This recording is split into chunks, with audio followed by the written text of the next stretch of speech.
Hello and welcome to the Morningstar series Ask the Expert. I'm Emma Wall and I'm joined today by Killik & Co.'s Rachel Winter to discuss the global stock market volatility. Morning, Emma.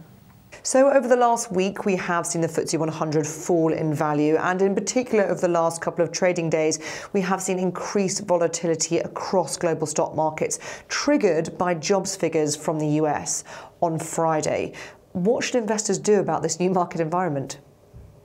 Well, I think the most important thing is not to panic. And actually, I'm quite relieved to have a bit of a fall in the market because it's been going up so consistently for such a long time that some areas of the market did look quite expensive. I think people were getting quite nervous because there hadn't been a drop in the market for so long. People were almost waiting for when that was going to be. So actually, I think it is a good thing that some stocks are starting to come down, and hopefully we will start to see some buying opportunities.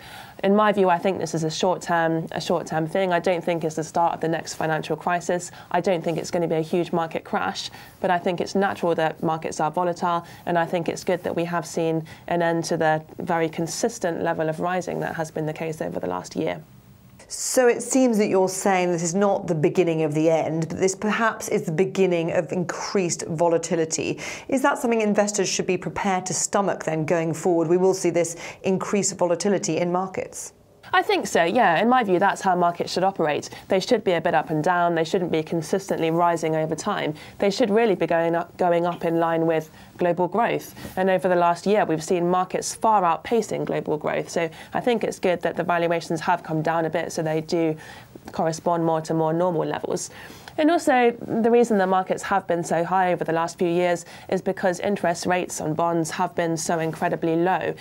Now that we are expecting interest rates, particularly in the US, to rise, and that was perhaps encouraged by the strong comments by the Federal Reserve last week, they've started to say they are feeling very positive about the US economy. That's caused people to think that perhaps now wages will start to rise, that will cause inflation, that will then cause interest rates to rise, perhaps faster than people are currently expecting. That's going to mean that bond yields will rise, and therefore when bond yields do rise, that tends to cause a bit of a wobble in equity markets. So I suppose your message then is don't panic and look for buying opportunities. Exactly. So we'd always use the phrase, it's time in the market, not timing the market that counts. It's very, very difficult to predict when the market's going to rise and fall, but it's much easier to pick a great stock, a company that you have a lot of confidence in, and hold that stock for the longer term. So if you do have a diversified portfolio, then I would just keep hold of it and ride out the volatility. Rachel, thank you very much.